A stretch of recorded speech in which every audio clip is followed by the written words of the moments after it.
نحمده ونصلي على رسوله الكريم أما بعد فأعوذ بالله من الشيطان الرجيم بسم الله الرحمن الرحيم ومن الناس من يعبد الله على حرف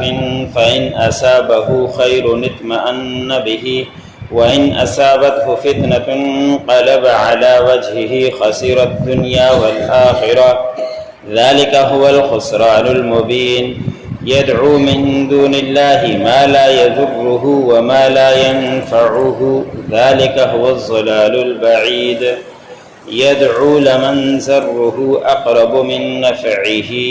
لبئس المولى ولبئس العشير۔ سورۃ الحج کا درس چل رہا ہے۔ اسی سورت کی آیت نمبر 11 سے لے کر 13 تک تلاوت کی۔ ان آیتوں کے اندر اللہ رب العزت نے منافقین کی پہچان بتلائی ہے کہ آپ نبی کریم صلی اللہ علیہ وسلم جب نصیحت کرتے، وعظ کرتے، مسلمانوں کو سمجھاتے تو مفسر نے لکھا ہے کہ منافقین بھی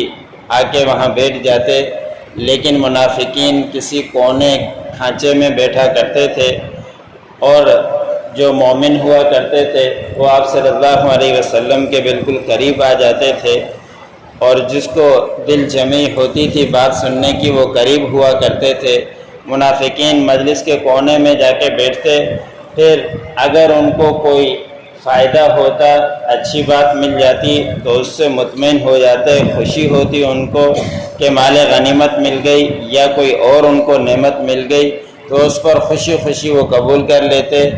لیکن جب کوئی تکلیف کی بات آتی یا کوئی آزمائش آتی یا مال جمع کرنے کی آپ صلی اللہ علیہ وسلم دعوت دیتے تو اس وقت یہ کنارہ کر کے وہاں سے نکل کر کھسک کر بھاگ جایا کرتے تھے کہ ہم قریب کنارے میں بیٹھیں، فائدہ ہو تو حاصل کر لیں، اگر نقصان ہو تو وہاں سے نکل کر بھاگ جائیں۔ تو اللہ رب العزت نے فرمایا کہ ایسے لوگوں نے دنیا میں بھی نقصان کیا اور آخرت میں بھی ان کے لیے نقصان ہے، اور ان کے لیے واضح نقصان ہے، گمراہی ہے جو اس طرح کی حرکتیں کیا کرتے ہیں۔ بعض مفسرین نے لکھا ہے کہ اس سے مطلب یہ کہ جب نبی کریم صلی اللہ علیہ وسلم مدینے کے اندر آئے تو منافقین بھی دیکھا دیکھی مسلمانی کے اندر آ گئے، پھر جب ان کے مال کے اندر، اولاد کے اندر برکتیں ہو جاتی تو پھر کہتے کہ یہ دین اچھا ہے اور دین کے اوپر جمے رہتے،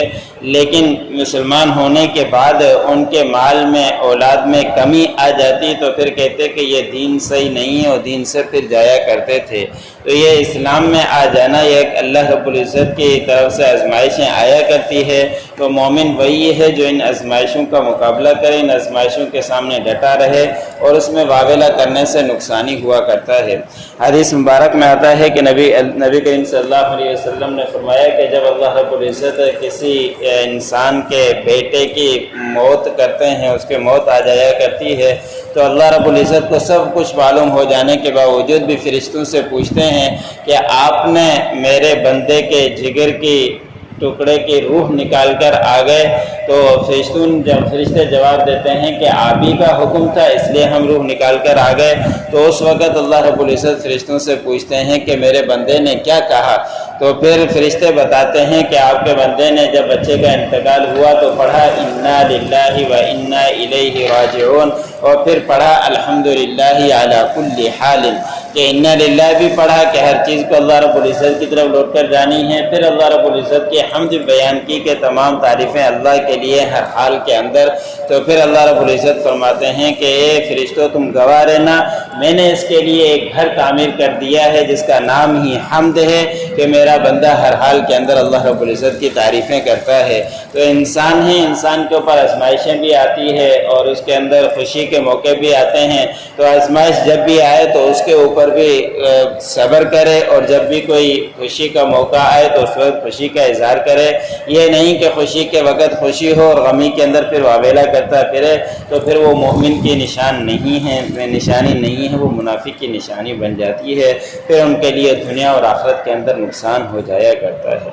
پھر اللہ رب العزت نے فرمایا کہ منافق لوگ اور کافر لوگ پکارتے ہیں اللہ کے علاوہ ایسی چیز کو جو نہ ان کو نقصان پہنچاتی ہے اور نہ ہی نفع پہنچاتی ہے۔ نفع اور نقصان پہنچانے والے اللہ رب العزت ہیں، اور اس طرح کے کام کرنے والے کھلی گمراہی کے اندر مبتلا ہیں کہ نہ ان کو نفع پہنچاتے ہیں نہ ان کو نقصان پہنچاتے ہیں، اس کے باوجود ان کے سامنے جھکے رہتے ہیں، انہی کی عبادت کرتے ہیں، اپنے ہاتھ سے بت تراش کر ان کے سامنے کھڑے ہو جاتے ہیں، ان کے سامنے جھکتے ہیں اور اپنی حاجت ان سے مانگتے ہیں۔ تو پھر یہ لوگ دور کی گمراہی میں جا کر پڑے، اور یہ لوگ پکارتے ہیں جو نفع سے زیادہ ان کے لیے نقصان قریب ہے، کہ نفع ان کو پہنچتا ہی نہیں، لیکن ان کا نفع حاصل تو ہوتا ہی نہیں، لیکن ان کو نقصان زیادہ ہی ان کے قریب ہے کہ جب قیامت قائم ہوگی تو یہ مزید نقصان ہی کے اندر چلے جائیں گے، اور ان کا برا ہے دوست اور برا ہے ان کا آقا جو ان کے پیچھے یہ لگے رہتے ہیں۔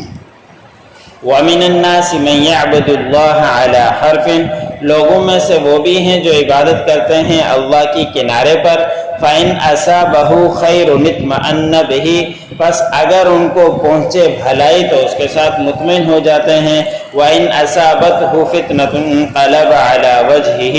اگر ان کو پہنچے کوئی تکلیف مصیبت آ جائے تو پھر اپنا چہرہ پھیر کر نکل پڑتے ہیں۔ خسرت دنیا والآخرہ، دنیا اور آخرت کے گھاٹے کا سودا کیا، نقصان کیا۔ ذالک هو الخسران المبین، یہی ہے کھلی گمراہی، کھلا نقصان۔ یدعو من دون اللہ ما لا یضرہ، وہ پکارتے ہیں اللہ کے علاوہ ایسی چیز کو جو نہ ان کو نقصان دیتی ہے، وما لا ینفعہ، نہیں ان کو نفع دیتی ہے۔ ذالک هو الضلال البعید، اور یہی ہے دور کی گمراہی۔ یدعو لمن ضرہ اقرب من نفعہ، وہ پکارتے ہیں ایسے کو جو اس کے نقصان زیادہ قریب ہے، من نفعہ، اس کے نفع سے۔ لبئس المولا ولبئس العشیر، ان کا برا آقا ہے اور برا دوست۔ جو پڑھا سننے والا مجھے سننے والوں کو